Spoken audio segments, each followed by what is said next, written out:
Hello students, today we are going to discuss about the internal aids of interpretation of statutes. Okay, so in last video I told about the meaning of the interpretation of statutes, what is the need of interpretation of these statutes and what are the types of statutes. You can watch that video so that आपको ये वाली video ज़्यादा समझ आएगी. Okay, for your better understanding must consider the last video first and then watch this video. Okay, so there are two types of aids. Aids दो तरीके के होते हैं. Aids means what? Aid means help or to assist. तो statutes को समझने के लिए दो तरीके के एड्स होते हैं, दो तरीके से हेल्प ली जा सकती है. पहली हेल्प होती है इंटरनल एड्स एंड दूसरी हेल्प होती है एक्सटर्नल एड्स. इस वीडियो में हम इंटरनल एड्स की बात करते हैं एंड नेक्स्ट वीडियो में मैं आपको बताऊंगी कि एक्सटर्नल एड्स कौन कौन से होते हैं. तो internal aids and external aids exam point of view से बहुत ज्यादा इंपॉर्टेंट है. Okay, in today's video let's start with the internal aids to interpretation of statute. तो इंटरनल एड्स मीन्स ऐसे हेल्प, स्टैट्यूट्स को ऐसी चीजें हेल्प करेंगी जो स्टैट्यूट्स के अंदर इंटरनली ही प्रेजेंट है. ओके, तो स्टैट्यूट के अंदर क्या होता है? टाइटल होता है, प्रियम्बल होता है, हेडिंग होती है, मार्जिनल नोट्स होते हैं, डेफिनेशन होती है, इलस्ट्रेशंस होते हैं, प्रोविजंस होती है, पंक्चुएशंस यूज किए जाते हैं कई बार, उसके एक्सप्लेनेशंस होते हैं. ये सारी चीजें होती हैं. तो ये क्यों होती हैं? Why are these things present in the statute? So that हमारी हेल्प हो सके, हम उसे अच्छे से समझ पाए. जो स्टैट्यूट में कही गई बातें हैं हम उसके प्रोविजंस को अच्छे से समझ पाए. ओके, तो धीरे धीरे करके one by one will discuss about all these points which I told you. तो जो टाइटल होता है, first of all we talk about the title. So this title, the title दो तरीके का होता है, एक short title and the other one is the long title. Okay, तो शॉर्ट टाइटल क्या होता है? शॉर्ट टाइटल डिफाइन करने के लिए बना होता है. Okay, sorry not define, identify करने के लिए होता है. शॉर्ट टाइटल सिर्फ आइडेंटिफाई करता है एक्ट को, और ये सिर्फ एक कन्वीनियंस के लिए शॉर्ट टाइटल दिया जाता है किसी भी एक्ट को. For example Indian evidence act 1872. तो ये सिर्फ उसका नेम है, उसको आइडेंटिफाई करने के लिए और कन्वीनियंस के लिए उसे ये शॉर्ट टाइटल दिया गया है. ठीक है, वेयर एज लॉन्ग टाइटल क्या करता है? लॉन्ग टाइटल क्या करता है? लॉन्ग टाइटल डिस्क्राइब करता है एक्ट को, एक्ट के स्कोप, ऑब्जेक्ट एंड पर्पस को बताता है. और लॉन्ग टाइटल जो होता है वो एडमिसिबल भी होता है एज एन एड, हेल्प करने के लिए, स्टैट्यूट को एड करने के लिए. मतलब लॉन्ग टाइटल क्या कर रहा है? ये स्कोप बता रहा है, एक्ट का स्कोप क्या है, एक्ट का ऑब्जेक्ट क्या है, एक्ट क्यों बनाया गया है, एक्ट का पर्पस क्या है. तो क्या कर रहा है लॉन्ग टाइटल? हेल्प कर रहा है कि आप समझ पाओ कि स्टैट्यूट के अंदर क्या है, क्यों बनाया गया है. तो एक तरीके से एड ही कर रहा है ना, एक एड प्रोवाइड कर रहा है लॉन्ग टाइटल. तो this is about the title. तो दो तरीके के टाइटल है, long title, short title. Long title describe करता है एक्ट को एंड शॉर्ट टाइटल आइडेंटिफाई करता है, मेयरली उसका नेम होता है क्योंकि. ठीक है, ओके. तो एग्जाम्पल मैंने आपको दिया, लॉन्ग टाइटल का नहीं दिया. तो सीआरपीसी के अंदर, मतलब किसी भी एक्ट के अंदर, अगर आप नेम के बाद जो आप लाइन देखोगे वो आती है, an act to consolidate and amend the law relating to dash dash dash कुछ भी. तो ये आपका लॉन्ग टाइटल होता है. और शॉर्ट टाइटल उसके ऊपर जो एक्ट का नाम होता है, जैसे सीआरपीसी है 1973, तो ये सिर्फ एक शॉर्ट टाइटल है. ओके, शॉर्ट टाइटल एड करने में ज्यादा कुछ हेल्प नहीं करता, ये सिर्फ आइडेंटिफाई करता है उस एक्ट को, और सिर्फ ये एक कन्वीनियंस के लिए लिखा जाता है. उसके बाद आता है आपका प्रियम्बल. प्रियम्बल क्या होता है? प्रियम्बल भी डिस्क्राइब करता है, जैसे कि टाइटल में था, लॉन्ग टाइटल भी डिस्क्राइब कर रहा है एक्ट को आप बोलोगे, और प्रियम्बल भी डिस्क्राइब कर रहा है. तो जो प्रियम्बल है ये मोर कॉम्प्रिहेंसिवली और ज्यादा ब्रीफ में उसको डिस्क्राइब करता है कि क्या स्कोप है, क्या ऑब्जेक्ट है, क्या पर्पस है उस एक्ट का, उस स्टैट्यूट का. ठीक है, और उसके बाद ये कॉज भी बताता है कि क्यों बनाया गया उस एक्ट को, क्यों बनाया गया उस पर्टिकुलर स्टैट्यूट को. तो ये सब कौन बताता है? ये सब हमें बताता है प्रियम्बल, ठीक है। उसके बाद आता है हमारा ग्राउंड। तो प्रियम्बल हमें ग्राउंड भी बताता है for making of the statute. उसके बाद प्रियम्बल हमें ये भी बताता है क्या ईवल था, ठीक है, जिसकी वजह से इस एक्ट को बनाया गया, इस एक्ट के अंदर रेमेडी डाली गई उस ईवल के लिए, तो क्या सॉर्ट करने के लिए इस एक्ट को बनाया गया, वो भी बताता है प्रियम्बल, ठीक है। इन केस कोई एम्बिगिटी हो जाती है किसी भी वर्ड में, कोई भी एम्बिगिटी मीन्स कोई भी डाउट हो जाता है हमें, कोई भी वर्ड्स, कोई प्रोविजंस जो है वो अनक्लियर है, तो हम प्रियम्बल को रेफर कर सकते हैं उस एक्ट का, उस स्टैट्यूट के स्कोप, ऑब्जेक्ट और पर्पस को जानने के लिए, ठीक है। लेकिन अगर प्रोविजन क्लियर है तो फिर हम प्रियम्बल को नहीं पढ़ेंगे, ठीक है। हम प्रियम्बल के पास जब ही जाएंगे जब प्रोविजन जो है हमारा वो एम्बिगिटी है, उसमें वो अनक्लियर है, तो हम प्रियम्बल को रेफर करेंगे, ठीक है, उस प्रोविजन को समझने के लिए। लेकिन अगर प्रोविजन क्लियर है तो प्रियम्बल को नहीं जाएंगे, हम प्रोविजन पढ़ के ही हमें उसे समझना पड़ेगा, ठीक है। ओके, नाउ नेक्स्ट है हमारा heading and title. Okay, heading and title क्या होता है, आपने कई बार देखा होगा, कई बार क्या हमेशा ही होता है एक्ट्स में। एक्ट्स में क्या होता है, कई सारे सेक्शंस को कंबाइन करके एक चैप्टर बना दिया जाता है और उस चैप्टर को एक हेडिंग दे दी जाती है ना, और टाइटल दे दिया जाता है उन सेक्शंस को। ओके, तो इन रिगार्ड अगर कोई एम्बिगिटी होती है, इसमें भी सेम। तो ये एड्स का यूज क्या है, ये एड्स क्या है, ये बेसिकली हेल्प करने के लिए है ताकि हम स्टैट्यूट को समझ पाए। तो हर पॉइंट में आपका ये पॉइंट तो कॉमन ही रहेगा कि अगर कोई एम्बिगिटी आई, अब आप प्रोविजन को, सेक्शन को देख के ही समझोगे ना, आप इन चीजों के पास तो हेल्प करने के लिए जा रहे हो सिर्फ, कि अगर आपको नहीं समझ आता है तो आप हेडिंग देख के समझ सकते हो, आप प्रियम्बल देख के समझ सकते हो, एक्ट में क्या लिखा गया है, किसकी बात कर रहा है, क्यों बनाया गया ये एक्ट। ओके, तो हेडिंग सारे सेक्शंस को कंबाइन करके एक चैप्टर बना दिया जाता है, उसके बाद उनको एक हेडिंग दे दिया जाता है, एक टाइटल दे दिया जाता है। अगर कोई एम्बिगिटी लगती है, हमें कोई सेक्शन अनक्लियर लगता है, तो हम उसके हेडिंग को देख के समझ सकते हैं कि वो कहना क्या चाहता है, वो सेक्शन क्या कहना चाहता है। लेकिन एक ग्रुप ऑफ चैप्टर, जो एक चैप्टर की हेडिंग है, वो सिर्फ हम उसके अंदर के सेक्शंस जानने के लिए ही रेफर करेंगे, ठीक है। कोई दूसरे सेक्शंस जो उस चैप्टर के है ही नहीं, उसको उसकी हेडिंग से हम नहीं कंसीडर करेंगे, ठीक है, कि चैप्टर ये वाला है, कोई और है, चैप्टर इज ए, उसकी हेडिंग कुछ और है, लेकिन बी चैप्टर को कंसीडर करने के लिए, बी चैप्टर को समझने के लिए आप ए चैप्टर की हेडिंग को नहीं रेफर करोगे, ठीक है। Okay, clear. Now marginal notes. Marginal notes कुछ नहीं होते, ये एक साइड नोट्स होते हैं। जैसे कि मैंने आपको ऊपर बताया कि प्रियम्बल को रेफर किया जाएगा, अगर कोई प्रोविजन नहीं समझ आएगा तो हेडिंग और टाइटल को देखा जाएगा। लेकिन मार्जिनल नोट्स के केस में ऐसा नहीं होता, मार्जिनल नोट्स को आप रेफर नहीं करोगे कोई भी प्रोविजन को समझने के लिए, ये क्लियरली मेंशन कर दिया गया है।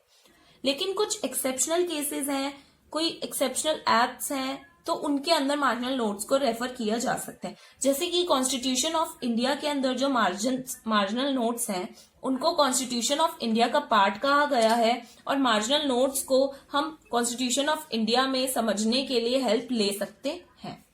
ओके, उसके बाद आपका आता है डेफिनेशन। डेफिनेशन क्या है, लेजिस्लेचर के पास पावर है कि जो कोई भी वो एक्ट बनाते हैं, स्टैट्यूट बनाते हैं, तो उसके अंदर वो डेफिनेशंस डाल सकते हैं किसी भी वर्ड को समझाने के लिए, ठीक है। उसके बाद उन्होंने किसी एक वर्ड को कोई एक मीनिंग दे दिया, तो वो ही मीनिंग उसका पूरे स्टैट्यूट में समझा जाएगा। जजेस उस एक्ट के अंदर उस वर्ड को, जो वर्ड डिफाइन कर दिया गया है लेजिस्लेचर के द्वारा, वही वो समझेंगे, ठीक है। अब जजेस जब ऑलरेडी डिफाइंड है तो फिर भी वो अपने हिसाब से उस वर्ड को इंटरप्रेट नहीं कर सकते, उन्हें उसी हिसाब से चलना पड़ेगा जो लेजिस्लेचर ने उसे डिफाइन किया गया है उस एक्ट में। ओके, उसके बाद आपके आते हैं इलस्ट्रेशंस। इलस्ट्रेशंस आपने देखा होगा काफी सारे एक्ट्स में, स्टैट्यूट्स में होते हैं, लेकिन सारों में नहीं होते। Many of the acts contain illustration, ठीक है। जो इलस्ट्रेशन होते हैं वो सेक्शंस को फॉलो करते हैं सिर्फ एक बेटर अंडरस्टैंडिंग के लिए, ये एक सेक्शन का पार्ट नहीं होते, लेकिन ये स्टैट्यूट का पार्ट होते हैं और इलस्ट्रेशंस को कंसीडर किया जाता है स्टैट्यूट को समझने के लिए, स्टैट्यूट को इंटरप्रेट करने के लिए।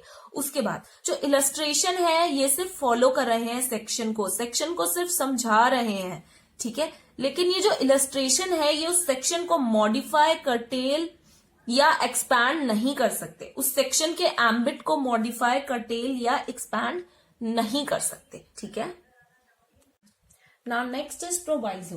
तो प्रोवाइजो क्या होता है? प्रोवाइजो सेक्शन के एंड में होता है, ये लिखा होता है प्रोवाइडेड दैट करके लिखा हुआ होता है नीचे। अगर आप पढ़ोगे तो सेक्शन के नीचे प्रोवाइडेड दैट करके एक पैरा दिया होता है, वो होता है प्रोवाइजो। उसके अंदर क्या होता है, या तो कोई चीज एक्सेप्शन बताई होती है या उस चीज को क्वालिफाई, किसी चीज को क्वालिफाई किया जाता है, मतलब किसी चीज को कहा जाता है कि ये भी सेक्शन के अंदर फॉल करेगा। कुछ स्पेशल केसेस बताए जाते हैं कि ये स्पेशल केसेस इसके अंदर इंक्लूड नहीं होंगे, ये इसके एक्सेप्शन है सेक्शन के। और या तो प्रोविजो कह देगा कि ये जो स्पेशल क्लासेस हैं ये सेक्शन क्वालिफाई करता है, मतलब इंक्लूड करता है, ठीक है।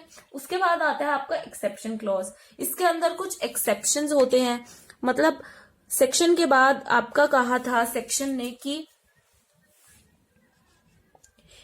ए, बी और सी, सेक्शन ने कहा था ए, बी और सी ऑफेंडर्स होंगे, कुछ ऐसा कहा था, मतलब कुछ भी, इट्स एन एग्जांपल। लेकिन बाद में एक एक्सेप्शनल क्लॉज आया, उसने कहा कि ए नहीं होगा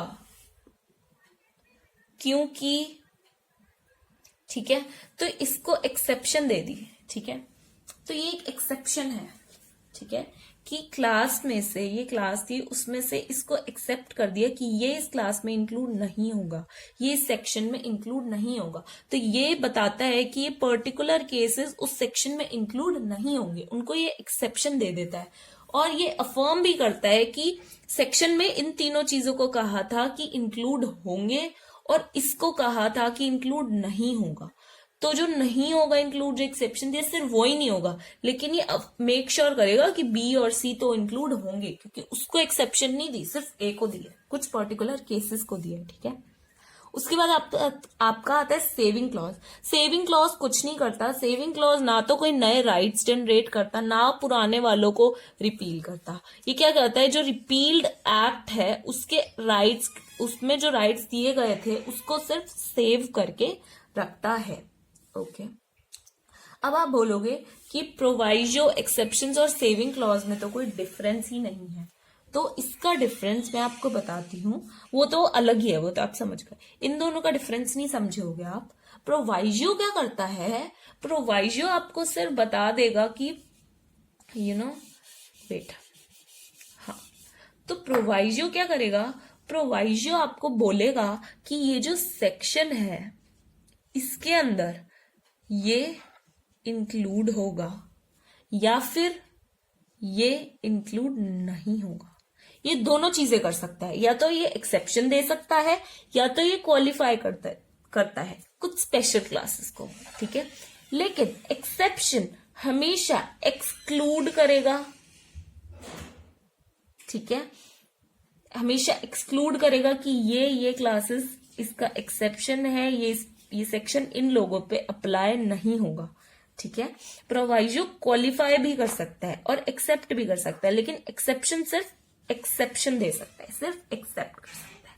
ये स्पेशल क्लासेस के लिए होता है कि ये स्पेशल है, इनको आप ऐसे ट्रीट करोगे, ऐसे ट्रीट करोगे, ठीक है, जो उसमें ऑलरेडी मेंशन्ड होते हैं सेक्शन। लेकिन एक्सेप्शन उनको एक्सेप्ट कर देता है कि ये लोग इंक्लूड ही नहीं होंगे सेक्शन के अंदर, ओके, इन पे अप्लाई ही नहीं करेगा, ओके। तो ये आप डिफरेंस समझ गए। उसके बाद आपका आता है एक्सप्लेनेशन।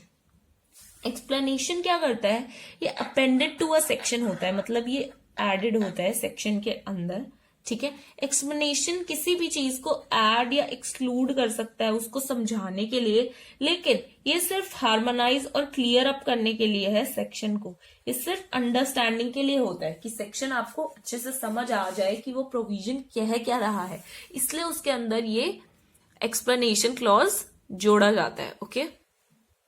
इसलिए उसके अंदर ये एक्सप्लेनेशन क्लॉज जोड़ा जाता है, just to harmonise and clear up the section, समझे आप। उसके बाद क्या होता है कि उसके बाद आपके आते हैं स्केड्यूल्स। स्केड्यूल सबको पता है कि एक्ट के एंड में कुछ स्केड्यूल्स अटैच्ड होते हैं, जिसके अंदर बेसिकली आपके फॉर्म्स होते हैं, कई बार आपकी लिस्ट वगैरह होती हैं। तो ये सब चीजें देखी हैं सबने। ओके, वन मोर थिंग, इसके अंदर एक्सप्लेनेशन के अंदर आप एक केस भी मेंशन कर सकते हो।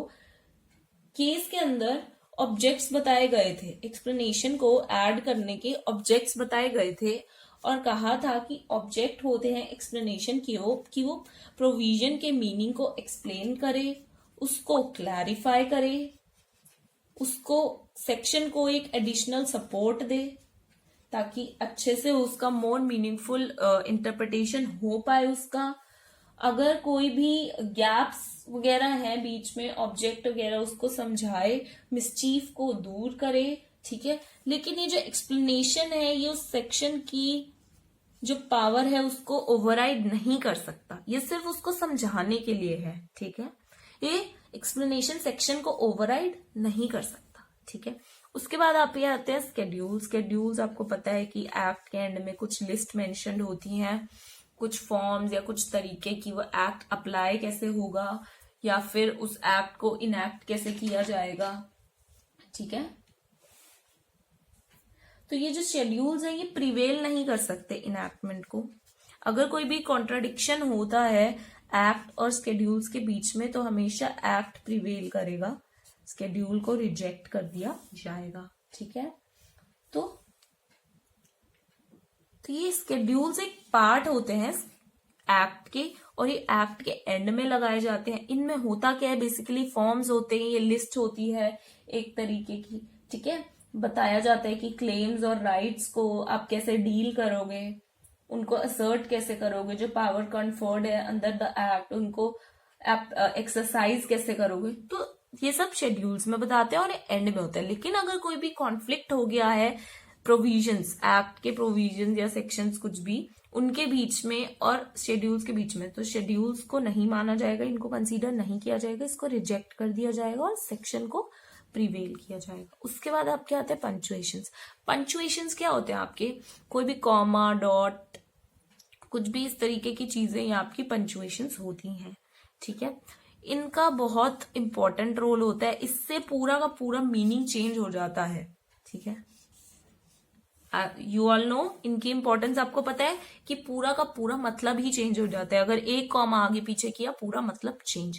इनकी वजह से अगर कोई डिफिकल्टी आ रही है उस सेक्शन को समझने में, तो इन पंचुएशंस को हटा दिया जाएगा और उस सेक्शन का सिंपल मीनिंग समझ लिया जाएगा। अगर कोई भी एम्बिगिटी आ रही है, ठीक है, तो इनको हटा के सिंपल वर्ड्स जो सिंपल सेक्शन है उनको पढ़ा जाएगा, ठीक है। समझ आया? Okay. With this, we are done with the internal aids of interpretation. In next video, we'll be discussing about the external aids of interpretation. If this video was helpful to you, kindly like this video. Also, subscribe my channel for more such videos. Share with your friends to help them too. Thank you.